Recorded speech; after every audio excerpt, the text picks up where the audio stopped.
Hello everyone, welcome to a new presentation of Concierge.js. In this one we will try to utilize Keycloak to authenticate and authorize users, but we will try in a different way where we use groups instead of permissions. Do not focus too much on the code. The full code can be found on this branch, and this is the last commit on the public GitHub repo, and it's not going anywhere.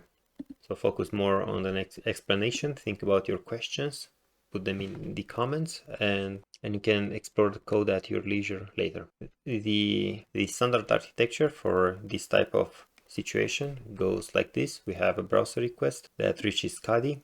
There it's being redirected to HTTPS if it's not HTTPS already. That request reaches OpenAuth proxy, which tries to figure out if there is a valid JW token currently present in the browser or not. If not, it goes to Keycloak, else, and then it remains there and it is being forwarded to the internal Caddy port.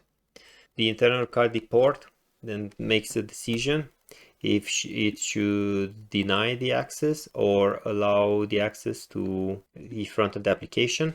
We have two paths for the front-end application because one is required for static files such as fonts, images, JavaScript, things like this. And the second one is the application itself. The particularity in our case is that the front-end is a single page application, which means that it always expects a JSON from the backend, and as soon as something different than a JSON is being received, such as an HTML, we can react to it. This is what we will be using in order to handle what happens when the session has expired. When the session has been manually removed from a user in Keycloak, then as soon as we reach this step, Keycloak will not authorize this user, and Keycloak will send the HTML page back as a response. And since we are using a single page application, we can use this treatment to go out of the currently available page.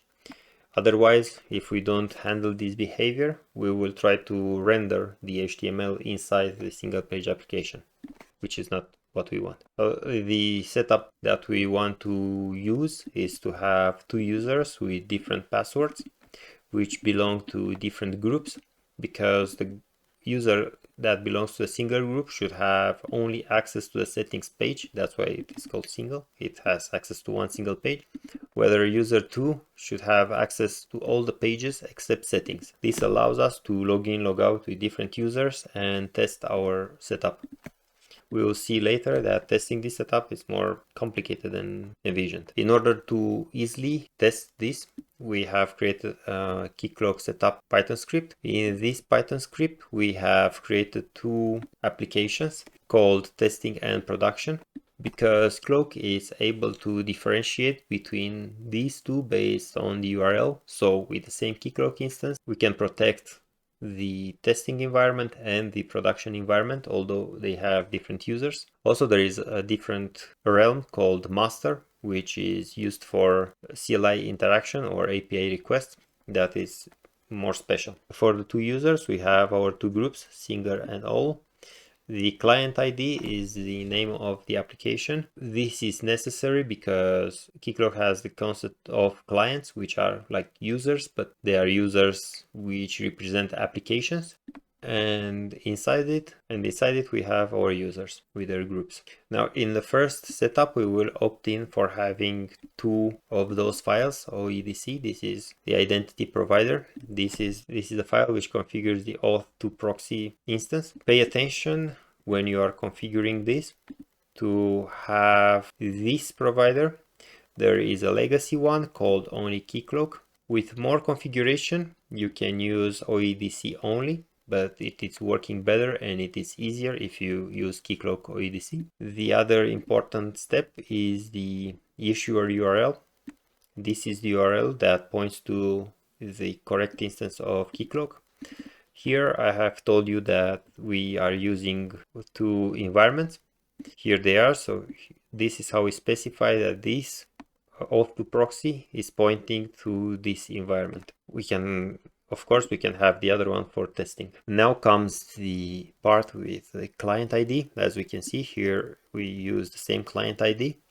So what we are telling Keycloak is that this application called the identity provider will be called this. This is the user of the application and with its own secret. Then we will have in both files, we will have the allowed groups. First file has to contain both of them because as we reached the application from over the internet and we pass by, in order to access Keycloak, we need all.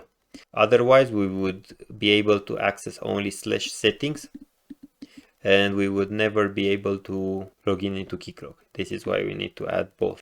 Then comes the claims group.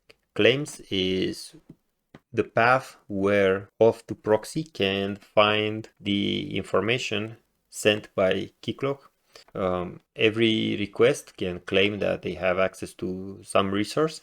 So that's how we specified. And the upstream part is the URL where this request will go after everything else here has been treated. One of the problems encountered when you will be running Keycloak setup is that the client secret is being regenerated every time. So the solution is to pull the client secret, then update the two OpenAuth configuration files with the new client secret and restart the containers. This is not complicated, but if you are not doing this, you will see error 500 because the secret stored in Keycloak and the secret currently stored in the containers are different. As soon as a login happens, the application should go back to Caddy.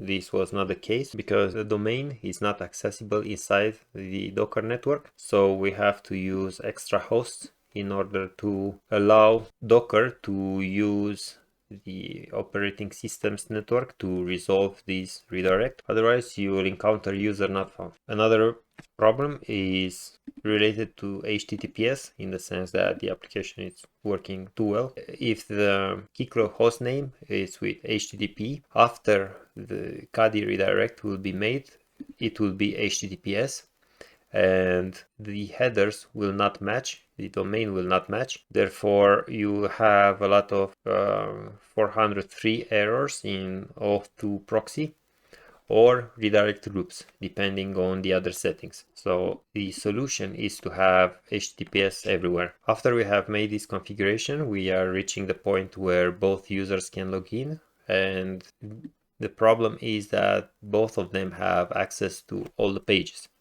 In the Caddy configuration file, we are trying to solve this by having separate rules. One rule is with match and one rule is with match not. So depending on the URL which we will try to visit, we end up in one or the other.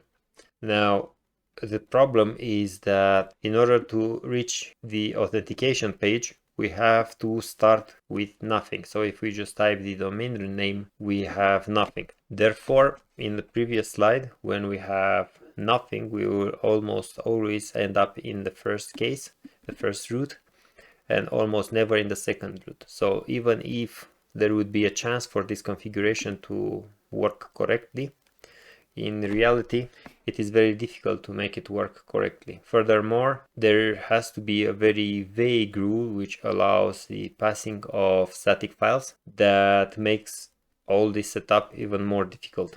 So the initial setup was a root for auth and then two different auth to proxy services inside the same Docker network, and based on the URL that was accessed for the first time, reach one or the other.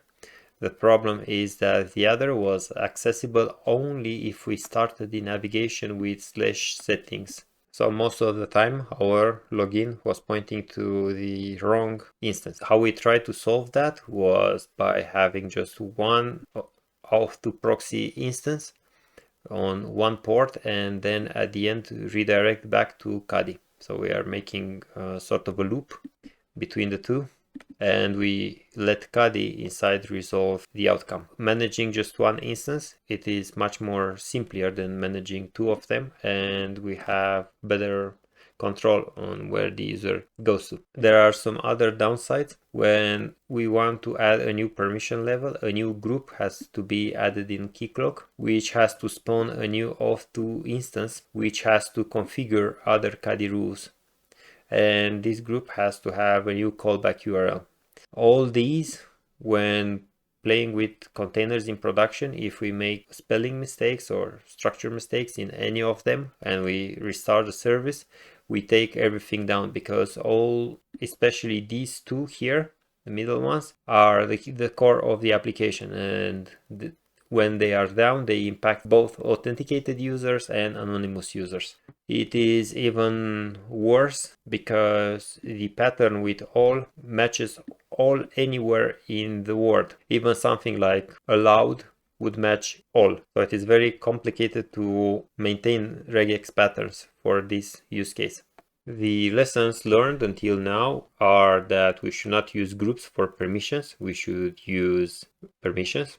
The client secret changes every time when we update a client, which is good, but we should take it back. In case we need to go outside the internal Docker network and allow the host operating system to manage the DNS, we should use the extra hosts. And we should not mix HTTPS with HTTP in the redirect URLs, because we can end up in situations where we have a redirect loop or a mismatch of URLs. Now, the reason why groups exist in Keycloak is that they are more organizational. For example, you can look at them as the developers of a company, the HR of a company, the sales department, so on and so forth. So if we create a group, this group can have permissions assigned, and furthermore, these permissions can have other permissions. They are called composite permissions. Another cool thing that they have is something called attributes. So in the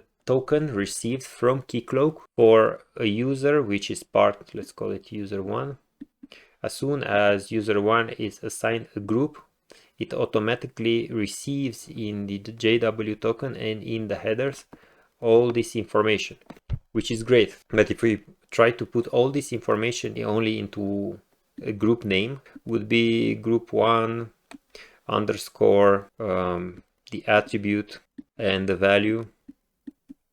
Now imagine that you have multiple attributes, so it gets even worse. And then in order to emulate the composite, at the end we would have to put maybe group 2. And this is already a problem, because the regex for group 2 will match this regex also. It will be at the end. So it is pretty impossible to obtain with a very flat hierarchy everything that we can obtain with permissions. The correct approach based on the documentation would be to have roles. One role for the user which can see only settings, and another role for somebody who can see all the pages, and another role for admin, for instance. Then we assign them as such. Then in the open auth, we will have to change the claim from groups to permissions.